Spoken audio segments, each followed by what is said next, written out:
It is 7:46. We're coming back to our regular meeting.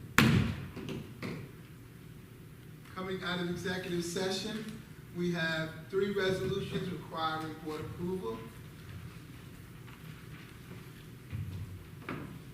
BOE 56, be resolved in accordance with Section 3 of the employment agreement with Assistant Superintendent for Secondary Education, that the Board of Education hereby approves a salary of $184,296 for the Assistant Superintendent for Secondary Education, effective July 1st, 2023. I need a motion to approve this resolution. So moved. Second. Moved and seconded. Any discussion? Hearing none, all those in favor, please say aye. Aye. Opposed, nay. Resolution approved. Next, BOE 57. Be resolved in accordance with Section 3 of the employment agreement with the Assistant Superintendent for Elementary Education, that the Board of Education hereby approves a salary of $190,304 for the Assistant Superintendent for Elementary Education, effective July 1st. I need a motion to approve this resolution. So moved. Second. Moved and seconded. Any discussion? Hearing none, all those in favor, please say aye. Aye. Opposed, nay. Resolution is approved. Next, BOE 58. Be resolved in accordance with Section 3 of the employment agreement with the Assistant Superintendent for Business, that the Board of Education hereby approves a salary of $169,000 for the Assistant Superintendent for Business, effective July 1st, 2023. I need a motion to approve this resolution. So moved. Second. Moved and seconded. Any discussion? Hearing none. All those in favor, please say aye. Aye. Opposed, nay. Resolution is approved. I need to continue our meeting with a motion to approve our June 7th minutes. So, second. Moved and seconded. Any discussion? Hearing none. All in favor of approving our June 7th minutes, please say aye. Aye. Opposed, nay. The minutes are approved. Next on our agenda, we have an opening to public comment. Do we have anyone wishing to make a public comment? No, we do not. Next on our agenda is our superintendent's report. Dr. Paolino, please. Thank you, Mr. Spicer. So, a few things on the superintendent's report, but we are going to start off with our Kingston High School presentation, and Mr. Reinhardt will start it off.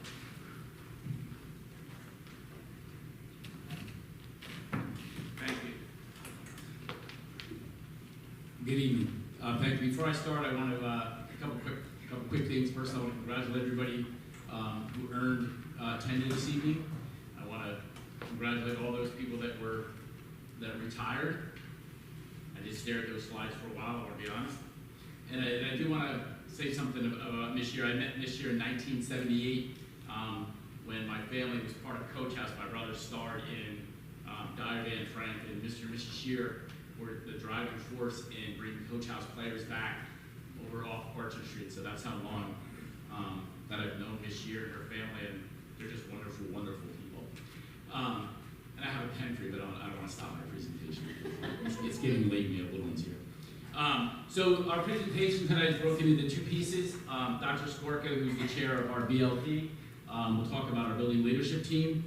And we had the fortune this year of working with Dr. Javon Hunter, so Miss Dolan and Miss Weisenberg and Miss Saletti, as well as 2 students, Chase and Eleanor, will go over their experience working with Dr. Javon Hunter and Maris, and how they tied this new learning to the standards. So with that, I'd like to bring up Dr. Skorka first.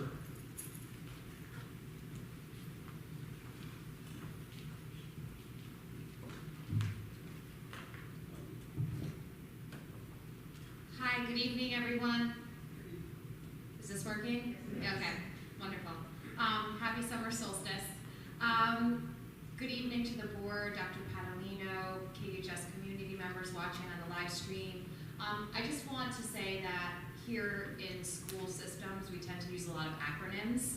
So I wanted to just explain that sometimes we're going to be calling it the BLT, and it's not a sandwich. We're talking about our building leadership team. And I wanted to explain first and foremost who we are and what we do. So this is just a quick overview of what I'm going to be going over tonight, as well as what our commitments are.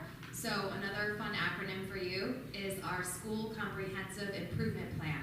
And that is what we spend a lot of time doing, which is coming up with goals and commitments that we work toward each school year. And one of the important things to notice is coming back from the pandemic, some of the commitments that we're going to go over are the fact that we're still continuing on some of our goals in our work. So I'm going to show you some of our successes and some of the areas that we're still working on this coming year, 23-24. So we are a collective. We have administrators as part of our building leadership team, but we also this year are featuring some student voices, which I'm really excited about.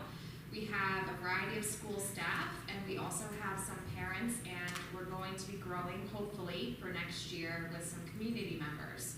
So the idea is really covering things such as safety, building morale, academic rigor, our curriculum, making sure that we're being culturally responsive, setting up class norms, our school policies, culture, environment, and also school pride. So one of the things that we noticed with the pandemic is that a lot of staff members as well as students were lacking that sort of ownership over the school. And I think that that was just because it was really hard to tell who controlled what and when we were going to have some answers and some of our systems and regularity back. So I'm really excited to say that some of our commitments are structured in the idea of getting back into those routines, figuring out ways to collectively and collaboratively work together and find some solutions for our schools. So our first commitment really concentrated on the idea of having students join so many of the committees that we have here at Kingston High School, because it really doesn't make sense for only adults to be having conversations for policies and systems that govern the school. So having students as part of those conversations are incredibly helpful, because then we can get immediate feedback on what students think and whether or not that would work, or if they have better ideas or things that are more in touch with students. So we are continuing work on that. What I want to point out there is our administrative team down at the bottom. We had some students working on some messages about not vaping and the dangers of vaping. You can see a photo of Brothers at Bard, and then you can see Miss Dearna and Period Power. So what we're really looking to do is continue membership on the BLT, our attendance committee, the Jefferson committee, and our safety committee. We're working on having some more positive signage and ways for students to get involved in things, including adding comment boxes for school improvement in our cohort suites. And also trying to work on the fact that students and staff also actively are aware of our work and the commitments. And I think a lot of times we're also trying to figure out ways for some of our documents and letters home to be more interactive so that people can ask questions immediately. So this is something that we're continuing. Commitment 2 is fostering positive educational, social, and emotional relationships among students, staff, and the community to encourage a sense of belonging and pride. So again, that's the idea of really having that buy-in to our school. And what you can see here is when we were celebrating Hispanic Heritage Month, you can see some staff members for Halloween dressing up as Pac-Man, a change in terms of our library books and looking for some student suggestions as far as reading levels, and also making sure, bless you, making sure we have some books in other languages. So that was a big piece as far as making the library welcome and inviting to all students. And again, just some more pictures of some successes that we had this year related to Commitment 2. We had an amazing recycling competition among grades.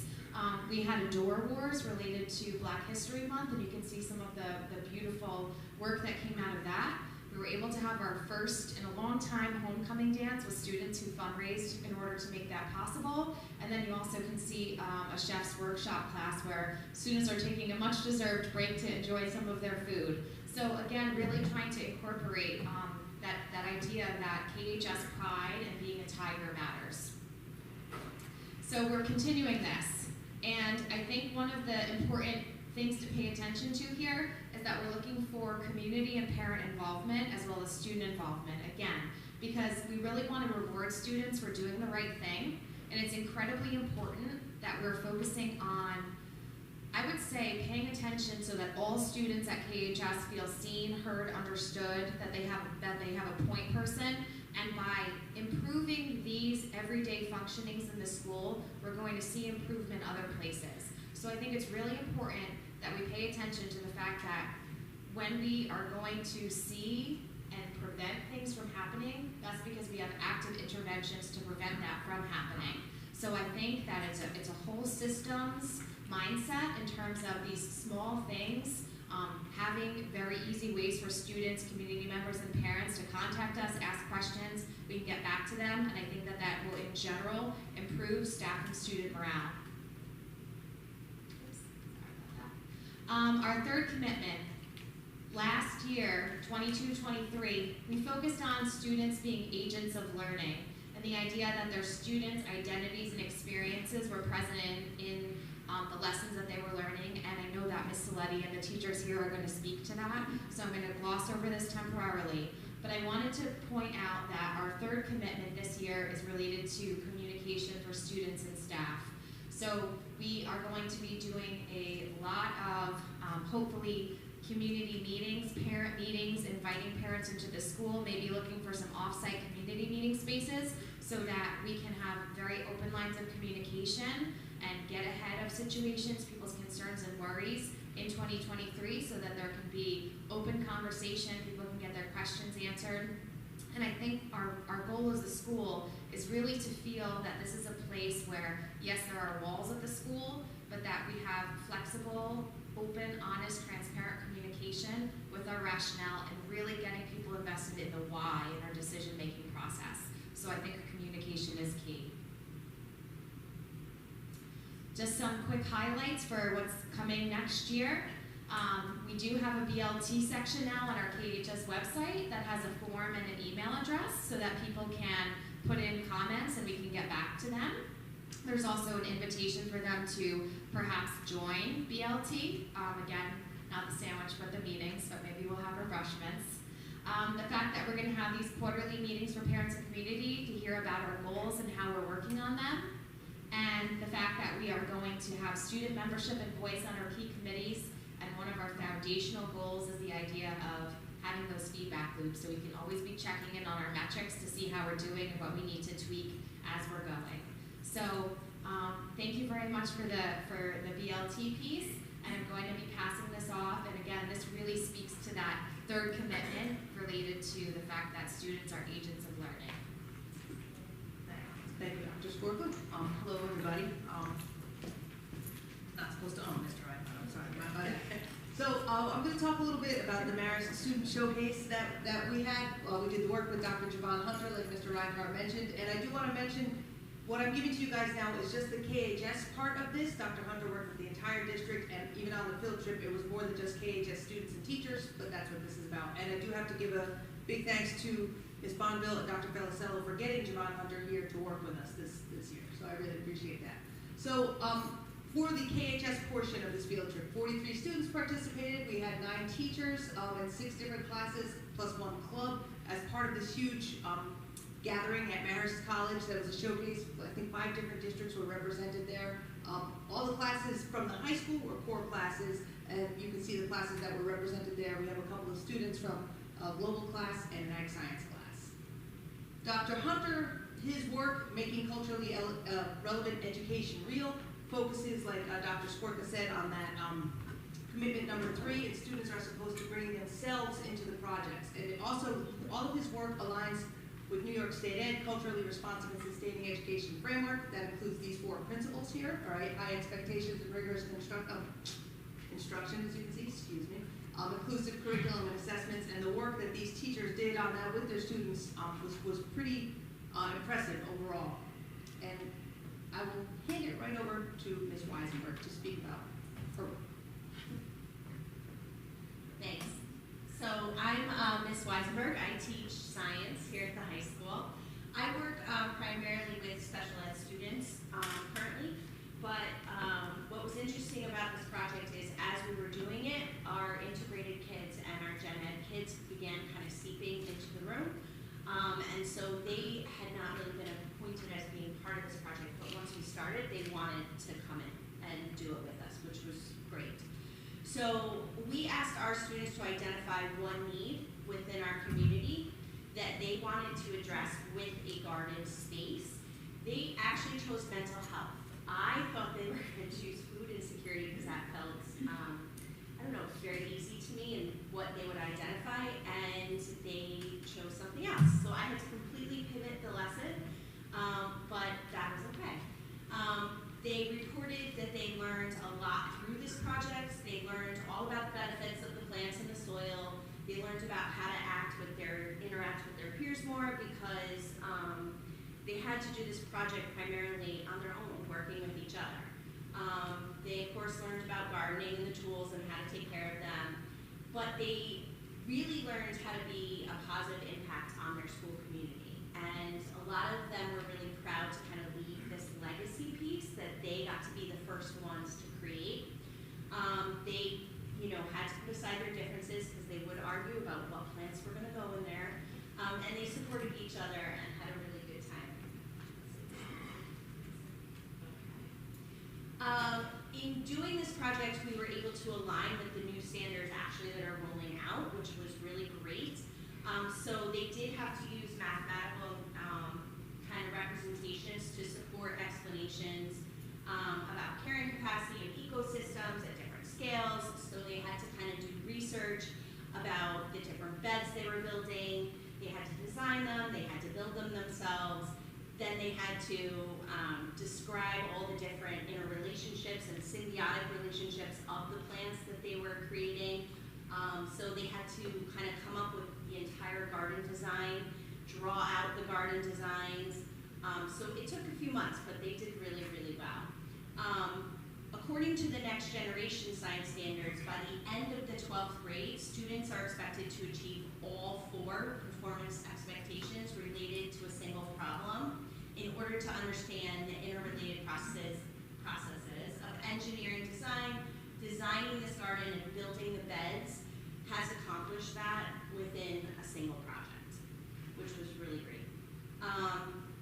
They should also be able to identify global problems and break them down into smaller problems that can be tackled with science and engineering methods. So they were able to take on something that we're seeing kind of globally right now, and they were able to kind of create a solution for it in their own community that could be replicated in other schools across the world, which was really great. So these are some of our kids. They had to do a study of garden design principles. We had to create garden maps and designs. They had to research different therapeutic properties of plants and their needs. They built the beds themselves, as you can see on the bottom there. They also did all the fundraising themselves. So we propagated a bunch of plants and they sold them to students during Earth Week. And we sold out by the 4th day, which was awesome. And then they did some stakeholder interviews. They went around the school, they talked to students, they talked to administration, they talked to mental health counselors, they talked to everybody about what they wanted this space to be used for. And then they did the creation of signs in space. So these are certain things that you might find. We have a bed where you can touch the leaves, and it explains why that would be beneficial to you. We have a bed full of flowers. We have a sign about just being outside.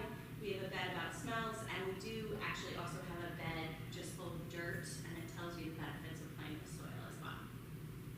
So I'm going to turn it over to you. Hi, I'm Ms. Dolan, and I am a special education and social studies teacher. I'm not going to do too much talking because I brought 2 of my superstar students with me here tonight, so they're going to speak of the work we did in our global history 10th class. So this is Chase and Eleanor. Good evening, everyone. We were in Mrs. Dolan's Global 10 class this year. From the beginning of the school year, we learned about and worked on enduring issues. During the year, We worked a lot with documents, and we read a lot of articles on different current events and issues. All this work helped us prepare for the enduring issues essay we had to take on Regents exam. To begin our final project, the class brainstormed a list of open-ended questions that were related to the enduring issues we learned about. We then chose a question and enduring issue we wanted to research and provide a solution for. The research we did was used for our final project. We chose to investigate the enduring issue of human and environment relationship. This issue relates to how people interact with and affect their environment. For our final project, we decided to write a poem about pollution in the Hudson River. We chose this because the Hudson River is close to us and is part of our local history and culture. As a small group, we worked together to write a poem, and we made the poster to bring to the showcase. We enjoyed showing our work off at Marist, and we had fun answering questions about our project from people at the showcase. We also really liked seeing all the other projects at the Marist Showcase. It was cool to meet students from other schools and see what other projects they had created. There was a lot of great ones. It was also fun to be on the Marist College campus. This was a great learning experience for us, and we were lucky to be a part of it. Thank you.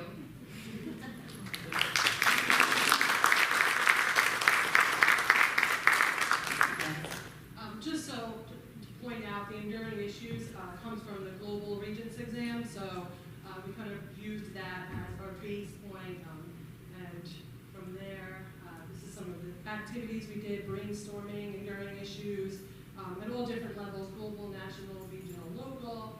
We did question generating activity that we actually learned, the teachers learned at the Dr. Hunter workshop, and then we did that for the class. Then they chose an enduring issue, like they said, human-environment relationship, and then they worked on the project, and here they are presenting their poster at the showcase. Questions? Thank you.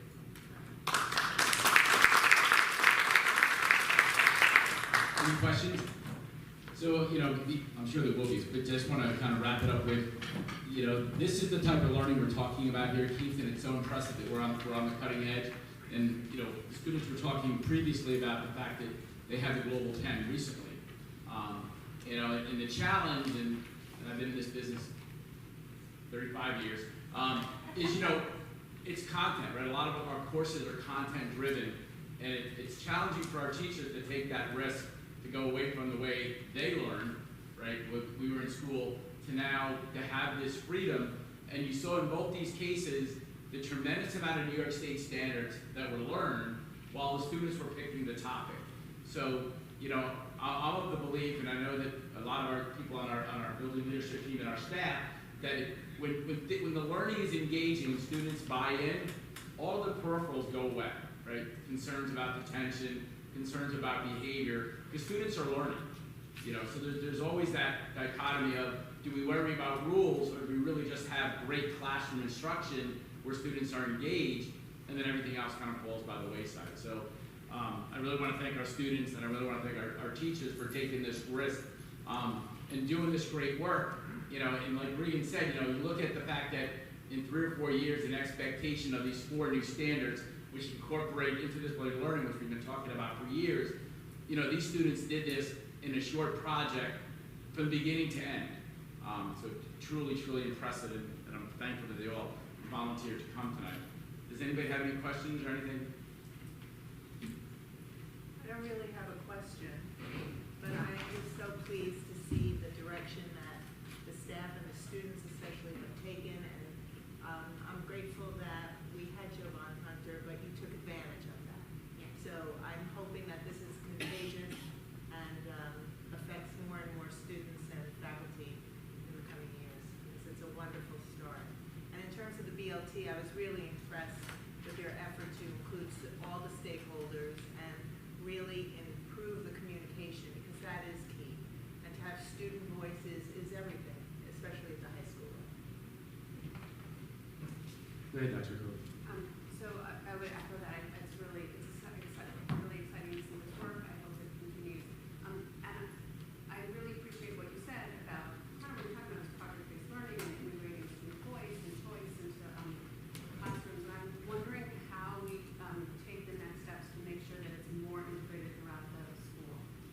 I think we're at the point now where anytime you do professional development, I've worked with Dr. Von Hunter, I think he's amazing. But I think the fact that we have our own staff and our own students, when our staff and our own students are doing professional development to their colleagues and our best practice and our modeling is in-house, then it becomes exponential, right? So we only have so many superintendent's conference days, but when we can do best practice at a faculty meeting, when we can do best practice at a department meeting, or when a colleague can just go across the hall and see it happen.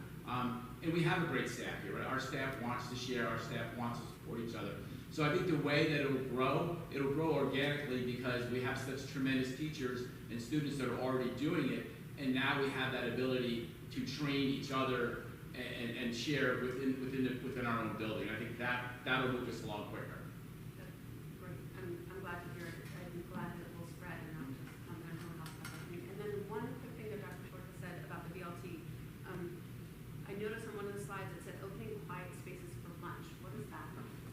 Well, years ago, I kind of took over the faculty lunchroom across the hall. It was a quiet space.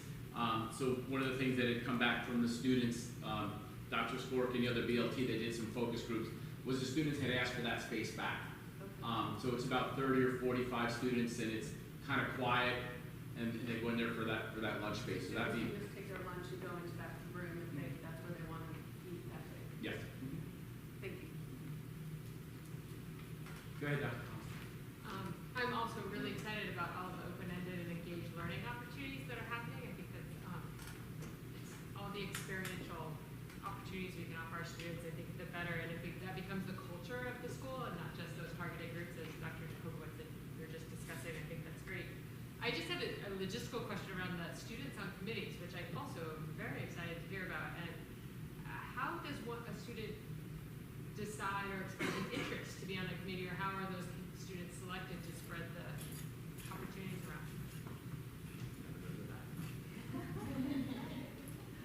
Okay, so what we thought made sense was we started with just the building leadership team. So I asked some of the teachers on there to approach students that they thought would be excellent to join. So when they started, and I was just doing student meetings because I think one of the things that Mr. Reinhardt and I discussed is the idea that staff are going to want to speak freely and be open, and that might not be appropriate for students to be. So what we did is we came up with a list of questions to ask students, and they were simple, like, what would be one way you would improve the school? If you had, $10,000, what would you like to have at the school? What is something that would make you feel safer? And we took those answers and integrated them into our building leadership plan for next year. But with taking that, we know that students should not be at every BLT meeting. So what we're going to do in all likelihood is have those student members come for either part of the meeting and weigh in and go, or have meetings where they're able to attend with sort of a different agenda. In terms of the other committees, I think what we were talking about, including with safety, which I know is also looking for some more parent volunteers, is the idea that I think it would be a very awesome opportunity for students to apply and interview.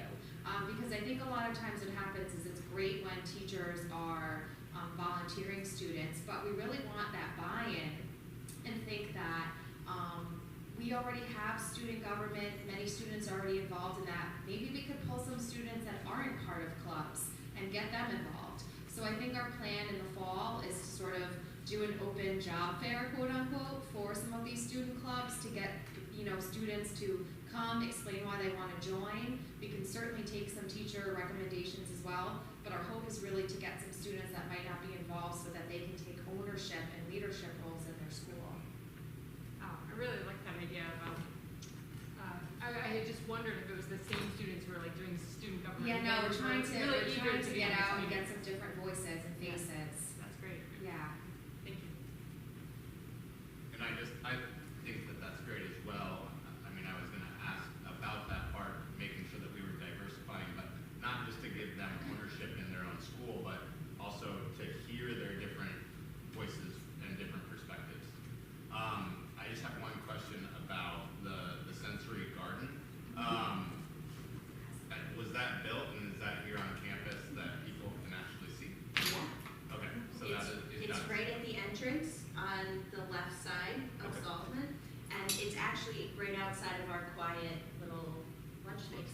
well, so Great. the kids can go out that door, which was why we chose the location. Thank you. Great, thanks. I just want to congratulate everyone who's working on the BLT and committees. BLT work never ends, and there's always room for improvement. So involving students and staff and staying focused on the goal, I think it'll be good for KHS. Thanks. Yeah, I agree. You know, so, you know, I came on to this near the end, but I think the fact that the committee, you know, we have education likes to renew and do something brand new for absolutely no reason if they don't need to. I think the hardest thing in education is to sit back and look and go, we made growth, but can we make it better? So I think the fact that the committee took it upon themselves to look at the data from this year, why are we not where we want to be as far as school pride, student buy-in, and revise their goals and make them tighter and add more metrics to it. So I think, you know, we have a tendency to make a plan, you know, we put it in the binder in the principal's office, and at the end of the year we make another one. I think the fact that the committee took the time to really self-evaluate what had transpired this year, where they wanted the students to be, taking student voice, and then revising those commitments. So I think that's what's so impressive about it. You know, we have this tendency to just write new goals every year and not really get our hands dirty and go back and look and say, hey, did we get from A to B? And if we didn't, what do we need to do better? So I think that's what's so exciting about the plan. Thank you. Anyone else? I just wanted to add that Dr. Jovan Hunter's work using literacy to empower youth, and in particular African American males, is widely known and respected. It's extremely impressive that you are using his work to enhance culturally relevant education practice at the high school, but you got the man. You actually got a Jovan Hunter to come. Jovan Hunter, what did I say? It's Jovan. Jovan Hunter to actually come and do the program here. That's amazing. That is amazing and commendable. Thank you. Just to say that I went to Marist and saw our students and 3 other school district students, and when we first met with Dr. Hunter, and he showed us some of the things he had students doing, I thought, they must be 2, 3, 4 years into these students, because what they were doing was just, and it made sense, you know, and I was able to sit down with, I think it was an 8th grade student, and have a 15-minute conversation about disease and travel, and how those 2 things are related. And we started from the plague and went all the way up to COVID, and we had to stop talking because they had to shift to the new group. But we had an in-depth conversation. This young man knew the topic, was interested in the topic, and he had done it. You know, and it was just so impressive to see how into learning he was and how he did it. He was he really did it himself. It was really self-driven work. And the one thing we'll bring this up with Dr. Hunter next time. The one thing I really would like to see is more time, so our students can interact with students from other districts more. Newburgh gave a presentation that I thought was phenomenal, and I think there was only like 4 people in there to get to see it, because our students were doing their thing as well. So I know it's a long day to be down there, but there was a lot of great things being done by Kingston students, Newburgh students. I think Poughkeepsie was the other school district that was there. It was great to see all the students, but all of them doing that same type of work, and it was great to see the Betsy were going to keep moving forward. Any other questions for Mr. Reinhardt or his team? Thank you very much for your presentation. Outstanding.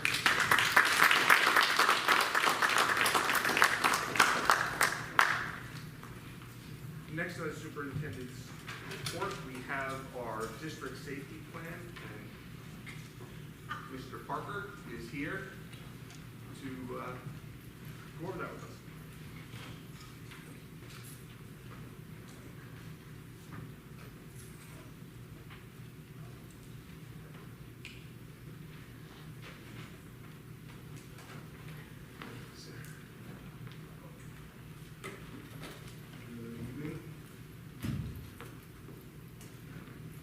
This thing Question 2. Good evening, folks, and congratulations again to Nora.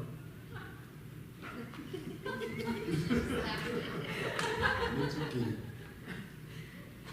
Thanks. Man, I'm glad I was chosen to speak tonight and to hear everything coming from the BLT, because that stuff's on my heart constantly, and being able to translate that into safety is my goal, and it's always been my goal, and it's also been a challenge, but it's amazing to see that work happening, and I'm happy now that I'm here with this tonight, because now I'm thinking my wheels are turning. All right, great, be authoritative, yet approachable. Like, that's my whole thing for safety. And how do you become approachable is by interacting with the students, getting to know one another, and building bridges and the whole thing. And so I'm glad I was here tonight to hear that, because it inspires me going forward. So the district-wide safety plan for 23-24, that better hit. Let me just take a quick look here. Make sure I've got the right thing up. Okay, there's all the way. Great. Okay. So just to start, as a reminder of why we're here in New York, as with schools that are creating building level plans and district-wide plans, just as a reminder, in 2000, George Pataki passed the SAVE Act.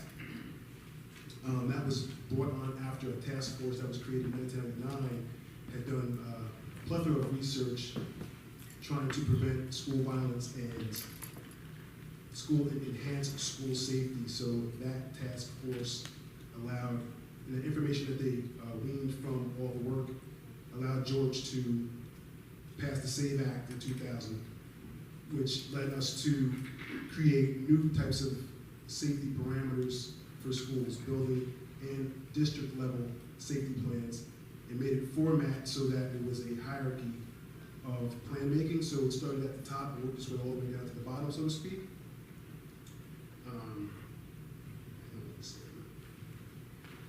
So tonight, I thought it was just simple to show the changes in the plans. The plan is posted on the website.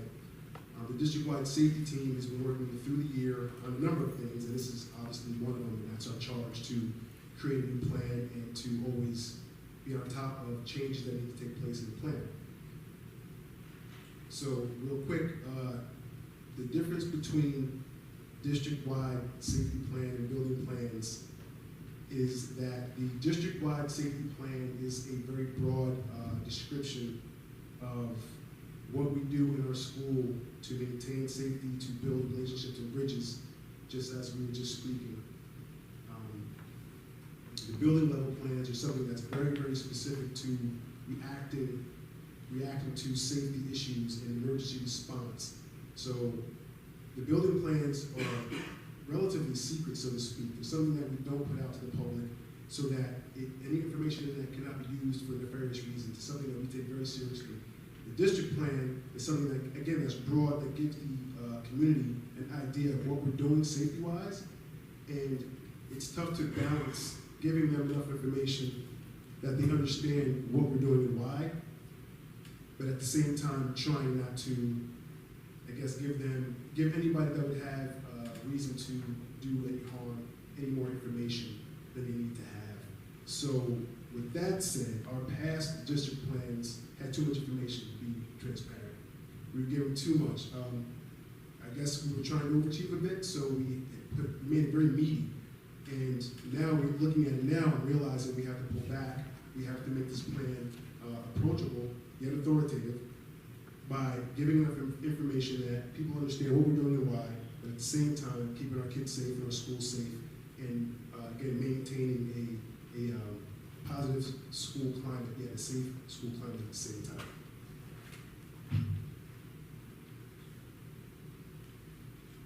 So before I scroll through, I'll go over the main changes that have taken place in the plan, in additions, and I think they're worth bringing up. One, we are bringing in a consulting group called Altaris. Altaris is, again, they consult school safety issues.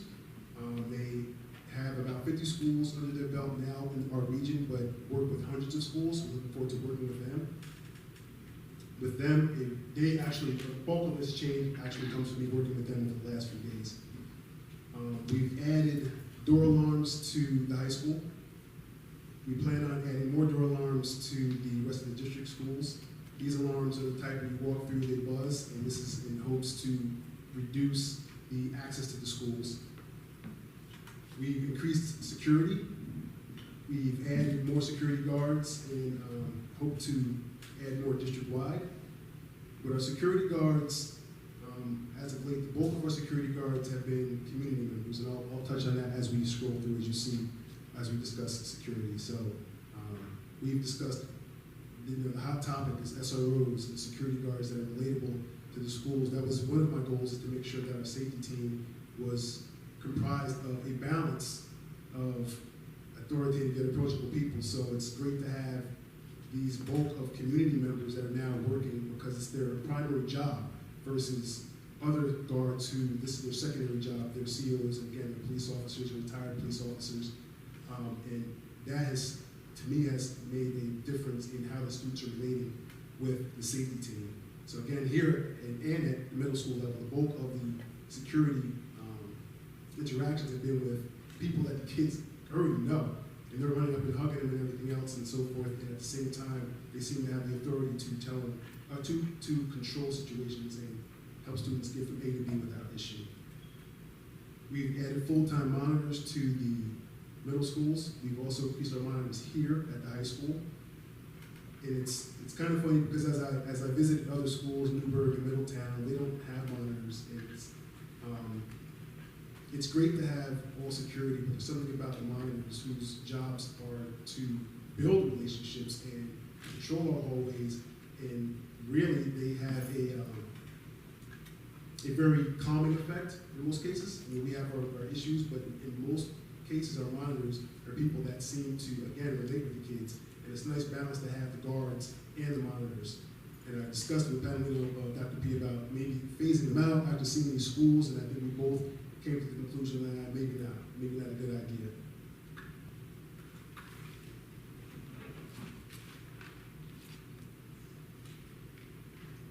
Also, which is shown in the plan that we've done here, are we've increased our free safety awareness workshops for parents here at the high school. We've invited students and community members to the high school on numerous occasions. Drug awareness, we've had social media workshops and so forth. So that's something that seems to be bearing fruit as well.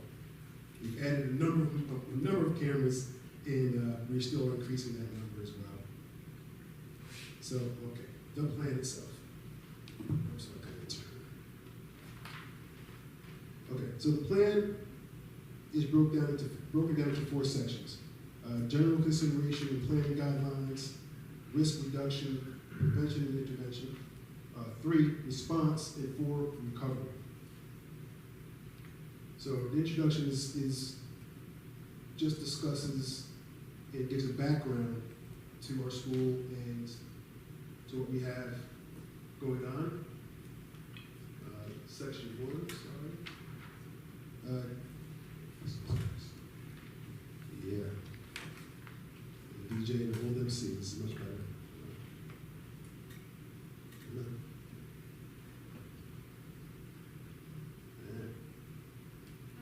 There it is. Okay, sorry about that. So first, general considerations and planning guidelines. So I won't get too in depth into what's already there, but I will discuss the changes a little bit. So all I did here in the part C of this portion of identifying school teams is just prior to this, it was very, very sterile. I'm trying to warm the document up a little bit for our community folks. So this explains our building level emergency response teams, our building level emergency response team, and our post-incident response team, and what those are, and the difference between the 3.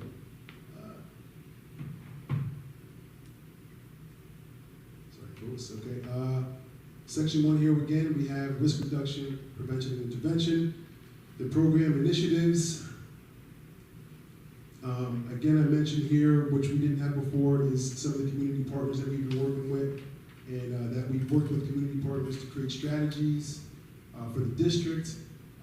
Appendix 2 is the actual list of prevention projects that we have going on now within the district. It's about 22 prevention projects we have going on, and that is, I'm not even sure that's the full scope of everything. So 22 prevention projects we have moving forward.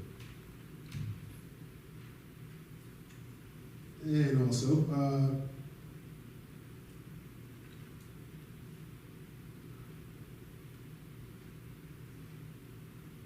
okay, I just mentioned again the partnerships, our drills and our training and exercises. All I did here was add our AED CPR, which we bolstered that training over the year. We have a number of trained people in the district. I want to say here at the high school alone, we have about 35 people that are trained in AED CPR. We're repeatedly having that training to try to just maximize the amount of people we have with the skill set. We've bolstered our threat assessment teams. That's a big deal. Threat assessment is something that is really finally coming to the forefront of how to deal with implied and direct threats.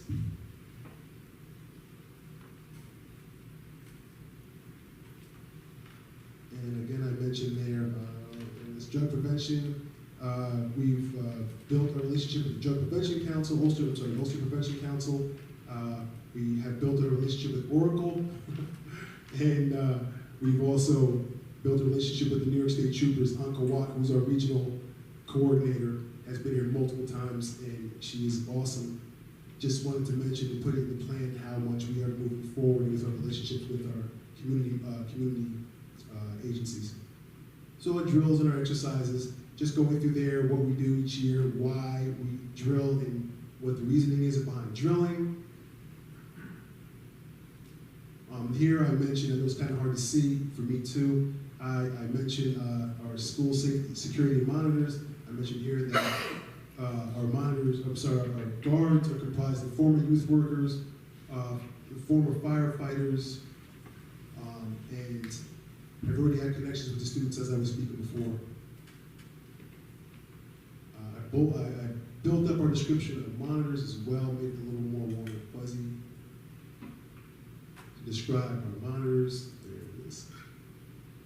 There, school monitors play an important role in everyday safety and supervision.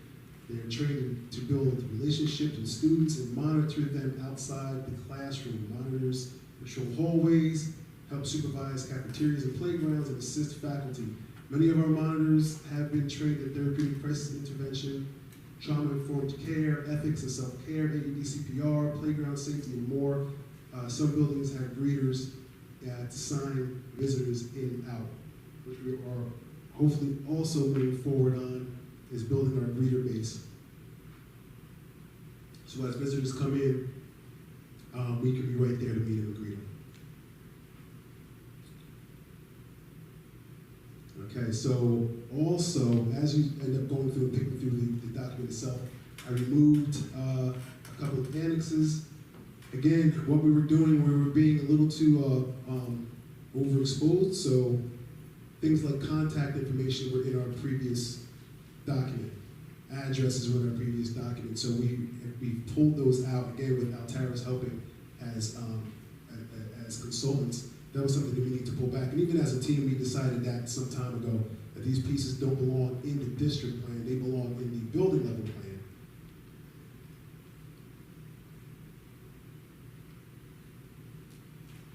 Aaron mentioned threat assessment again there. The hazard identification, pretty simple. We identify different hazards that our schools deal with or may have to deal with, and we're trained to deal with them. Number 3, response section. Here in the red, I removed sensitive phone information from our transportation carriers that we utilize, again, prior. The phone numbers were in there, contact names were in there. We just felt that having that would, if anybody wanted to do damage, the less information the better, but at the same time, trying to give our community enough information that they understand who we're working with.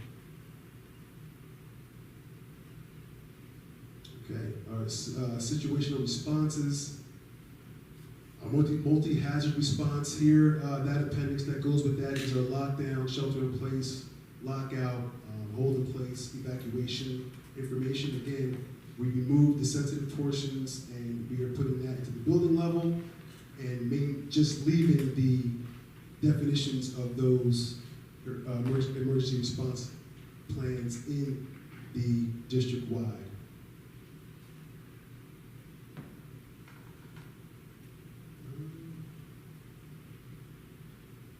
Here we mentioned threat assessment protocol as well, and how some alternatives to zero tolerance.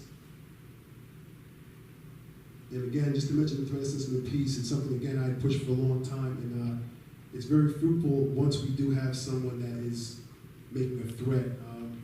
Threat assessment is an opportunity to speak with not only the student, but with the parents, and we do that together, and then we do it separately, and we've learned a lot about students and their parents, and we could apply interventions once we have the threat assessment. And it's just been a blessing to have threat assessment as a piece rather than just hammering a student who made a threat.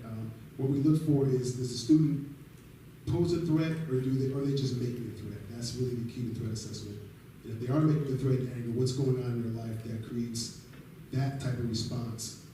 So we end up putting numerous types of interventions in place for the student once we have the threat assessment. Response protocols, this is probably the most that I've pulled out and replaced with better information. Information is not as exposing, but at the same time giving a lot of information to our community members and those who might want to be interested in reading the document. So this just explains the purpose of our protocols, and this right here is what a violent incident is defined as. And we just go through, we define what a violent incident is, and then we discuss the actions we take without telling you exactly what we're doing. So it just lets you know kind of our process and not our actual moves and decisions. So this just explains all the things that we are training in, and have trained our staff to deal with abduction, armed intruders, bomb threats, and things we discuss with our staff and train them in how to respond.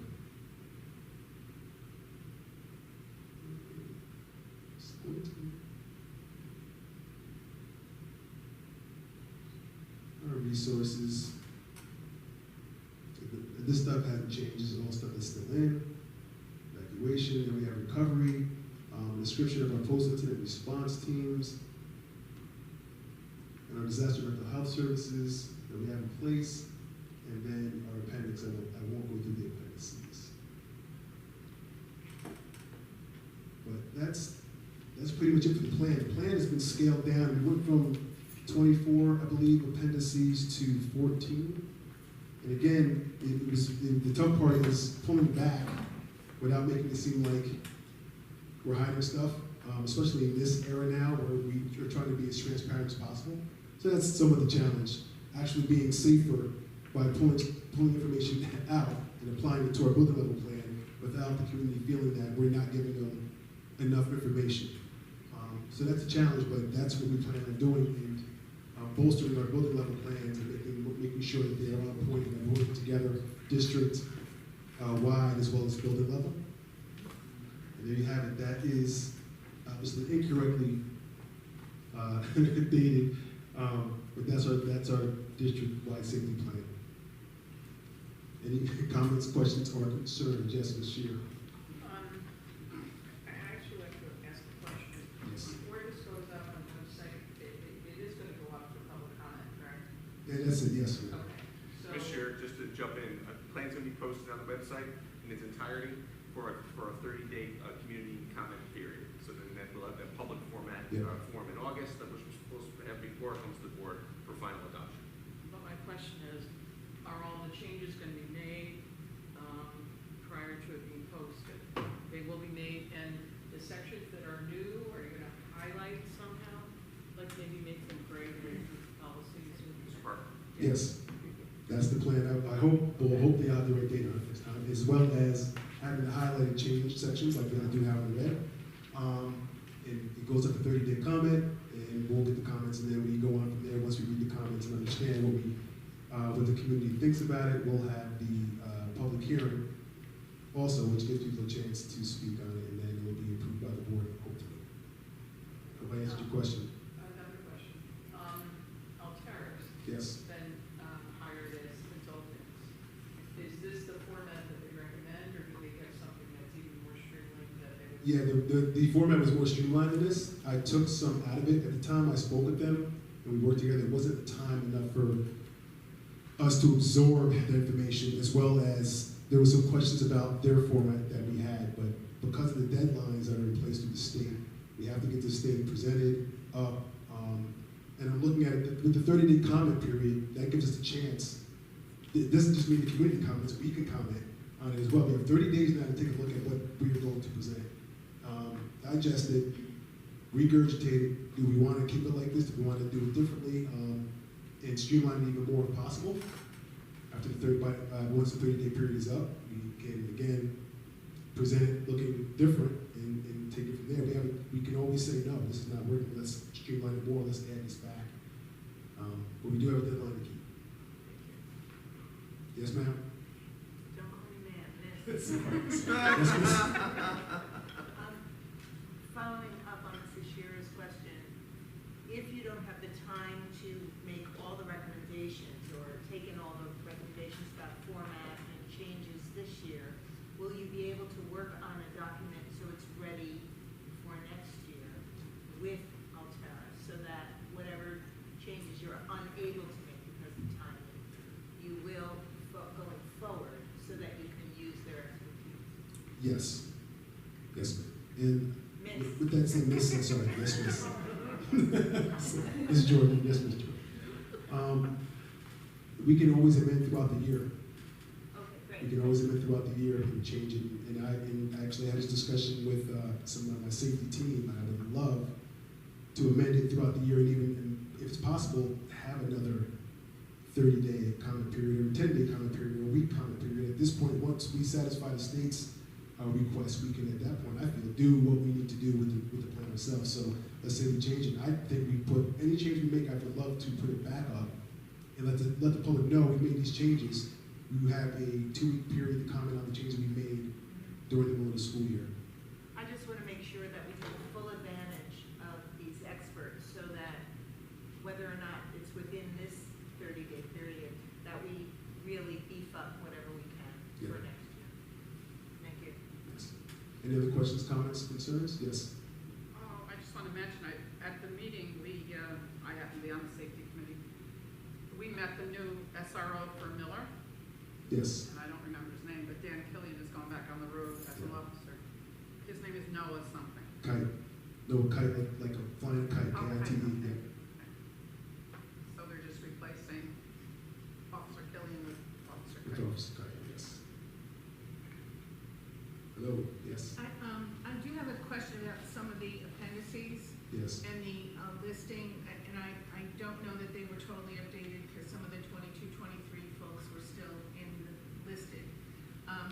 So what is the process for replacing those people that have either just retired or changed jobs or The process of changing them within the plan itself? within the, right, so they're on the emergency response team. Yes.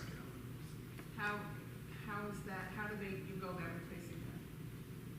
Replacing them in the plan or replacing them in general? Replacing the person on the team? Yes.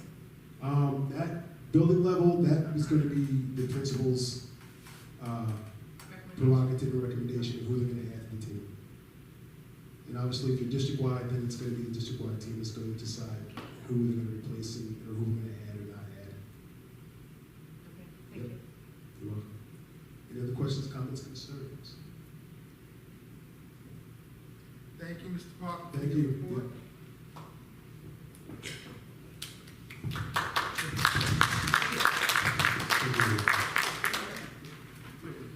Just one last thing for the superintendent's report, and this is just a reminder, I won't read the whole thing to you. Obviously, for those of you who have seniors in high school, you're We're watching the Weather Channel very closely, given the possibility of rain and thunderstorms on Friday afternoon.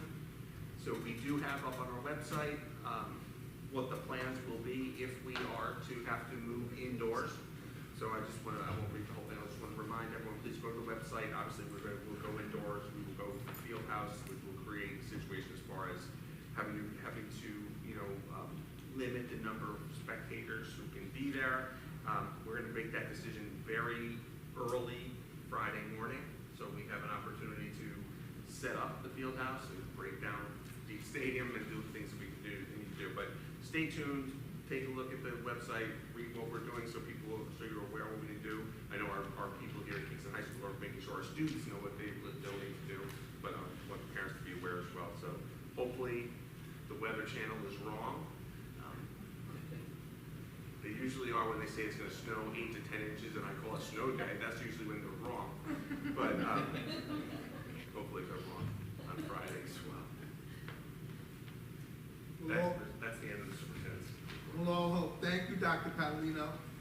We continue with one board report tonight, amazingly enough. It's from our Facilities Committee Chair, Ms. Shear, doing her last committee report. I promise. We have a cake for that. Well, my minutes are not nearly as long as you think they are. The June 13th meeting of the Facilities Committee was held in person at our school in the CME boardroom. I called the meeting to order at 3:30. The agenda order was amended to accommodate our guests. Kate Heidecker in person, introduced Chris Smaler and Martin Kirk, present via Teams. All are with the NOVO Foundation. Our guests were asked to speak about the installation of geothermal energy technology in old construction, as they have retrofitted an office complex here in town. They explained the process of geothermal installation in existing construction and discussed the pros and cons. Following their presentation, they took questions from members of the committee. We've just had a capital project involving renovation updating 9 school buildings in our district approved, and we are very interested in learning about the feasibility of using environmentally friendly energy technologies wherever we can. After our guests left the meeting, the committee held a discussion about perhaps continuing our discussion with the NOVO group to see what they might recommend regarding pursuing grants and or tax credits to offset installation costs for environmentally friendly energy systems wherever possible. The meeting then proceeded with the approval of the minutes from May 10th, followed by my thanking everyone for the success of the capital project referendum. I wanted to express my gratitude to the taxpayers of the Kingston City School District and thank the administration, the architects, the construction management firm, our communications department, and our partners at BOCES for their work in preparing print and media explanations of the project, the need for it, the funding sources available, and the ultimate cost to the taxpayers. I then turn the floor over to Armand Quadrini from KSQ and Jeff Andrews from BBL, who are happy to inform us that the capital project will begin submitting initial documents for approval for J. Watson Bailey and Edson School campuses first. The building envelope, window walls, doors, and roof replacement in addition to site changes are up first. The site upgrades would impact traffic patterns, parking configurations, and pedestrian walkways. And initial documents will be ready very soon, and the committee will be kept abreast of the timeline. Updates were then given for ongoing projects. The KHS pool has been in use for months now, and only a couple of minor tidal issues remain. The AC equipment for the KHS main building is ready for installation here in district, and will begin when school is out. Dylan Boger, our Director of Facilities, announced that he's been assured by the contractors that all district playground facilities will be completed by the end of summer. I announced a few recommended changes to the facilities charter and reworking of our website's description of the charge of the facilities committee, and recommended charges can be finalized at the next meeting of the committee date to be decided. Before adjourning, I thanked everyone for their hard work, and in turn, I was thanked for my long service, and I will be officially retiring from the board on June 30th. Thank you. Any questions for our facilities chair? Just echoing, not only a fine job, but a fine historic job for all the work you've done for us this year. Thank you so much. And I'll take it.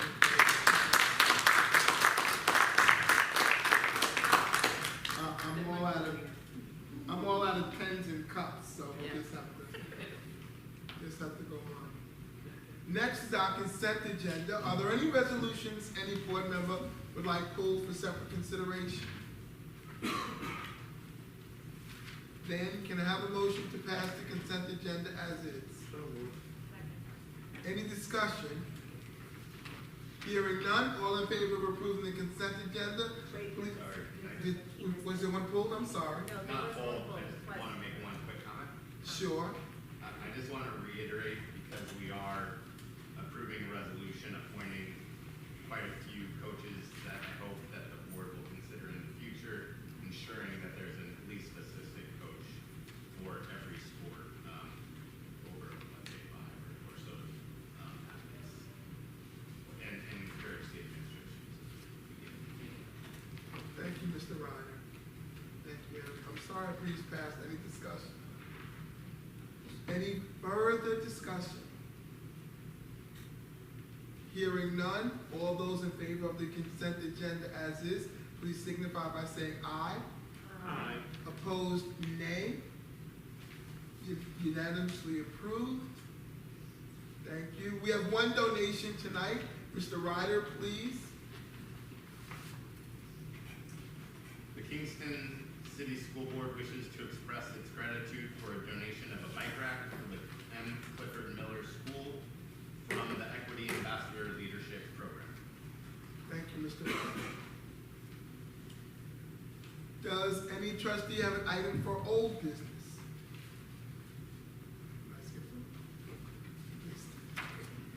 Any trustee have an item for new business? Then we come to our second public comment session. Do you have anyone wishing to make a comment? Please.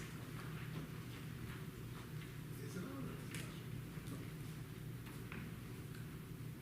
It's not on? Anyhow, whatever. We're starting a new year in September. There have been some rocky moments in this last year. Don't be discouraged. Keep it up. You have the children at your heart. The capital improvements that were done are amazing in this building. And I have faith and hope that the new improvements happening in the rest of the buildings will go on, including Pete Stadium. So have courage, and we wish you strength for the new year. Oh, what a wonderful thing to say. Thank you.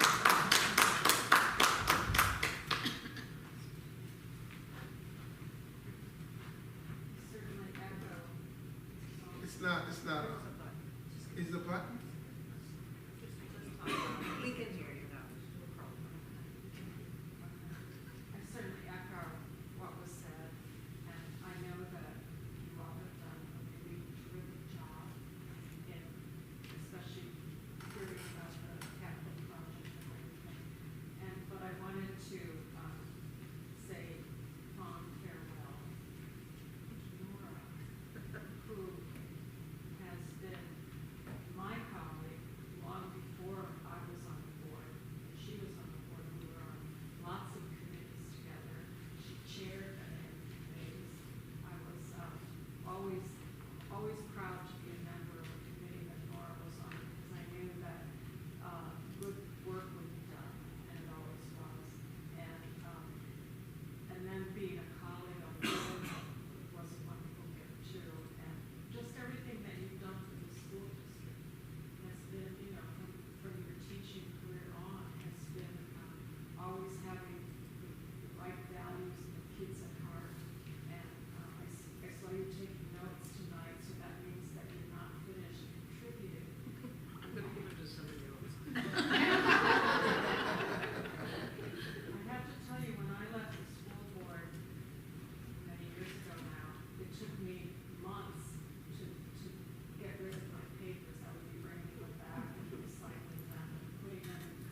to address the board? Are there any board member announcements? Then, as we come to the end of the year, I have one board announcement. A general thank you to Dr. Padalino, his administration, the principals, the teacher, and the entire school staff. All of you almost never get thanked. Your work is world-class, greatly appreciated, and the entire future of this community is on your backs. Can't be underestimated, can't be underrated. Just a wonderful job, and thank you. And through all the changes that come upon you all, you're so professional and so proficient. For our district, it becomes a big so what and what's next. So congratulations to you all. Kudos for a wonderful year, and better year next year. Thank you so much. Does any other board member want to add anything else? Then I look. Oh, I'm sorry, Nora, I'm sorry. I just wanted to say thank you to all my colleagues on the board.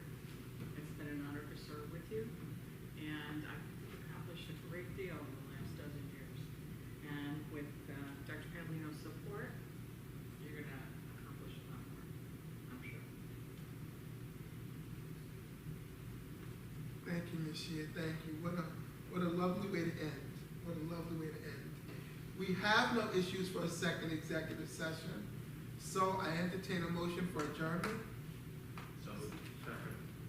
Moved and seconded. All those in favor, please say aye. Aye. Opposed, nay. We are unanimously